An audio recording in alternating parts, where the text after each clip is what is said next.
муниципалитетах Коми продолжается сезонный ремонт дорог и дворов. В рамках нацпроекта «Безопасные и качественные дороги» в этом году региону выделено 739 миллионов рублей.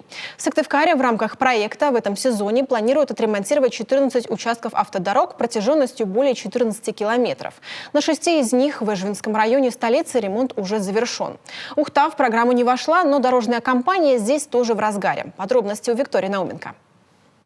Ямочного ремонта кирпичом больше не будет, заверяют сотрудники Ухта-спецавтодора. Эта организация сейчас завершает на территории муниципалитета ямочный ремонт, который начали в конце мая. На сегодняшний день уже устранили выбоины на проезде к профилакторию «Жемчужина-Север» на набережной Газовиков, на улицах Оплесниной, Железнодорожной, в поселке Ярига, в процессе работы в поселке Водный. Увы, техника Ухта-спецавтодора позволяет устранить только небольшие провалы, но как раз таких большинство. Есть где-то прям выкрашивание асфальта, полное распадение асфальта. Стараемся, конечно, частично ремонтировать. Когда каток он идет, то есть если у него ширина карты она больше, чем у него барабан, он заваливается, он проваливается. Получается провал из застой воды. То есть смысла такой работы нет. Поэтому там, где непосредственно мы можем прокатать, мы это устраняем.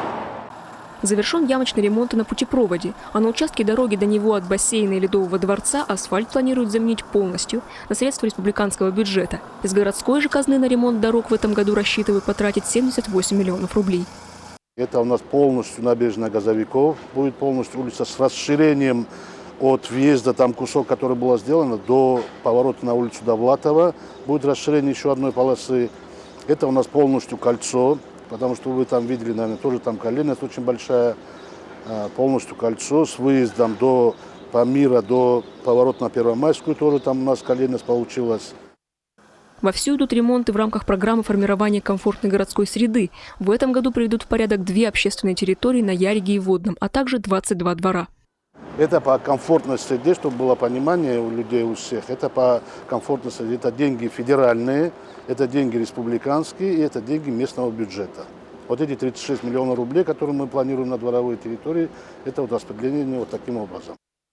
Двор на Интернациональной 74 в порядок уже привели. Здесь заменили асфальт с соблюдением уклонов для стока воды в ливневке, обновили бордюрный камень.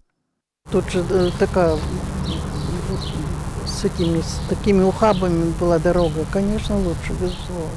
Порядочно, все нормально. Как говорят, благодарят организатору, которые здесь работали, бригаду. Очень хорошо ремонтировали. Спасибо большое. Все удобно. И выезжать, и ходить. Еще впереди большая работа в рамках гарантийного ремонта по муниципальным контрактам с организацией «Темп Дорстрой» за последние 4 года. Уже устранены дефекты асфальтового покрытия вокруг колодцев и ливневых решеток по проспекту Ленина, на участке от Комсомольской площади до улицы Куратова. Впереди устранение дефектов еще по 10 улицам. Эту работу планируют завершить до 15 июля. А грехи в этом году возникли и с дорожной разметкой. Вопрос о качестве работы нового мурманского подрядчика ухтинская администрация будет решать комиссионно. Виктория Науменко, Павел Лагутин, телеканал Юрган, Ухта.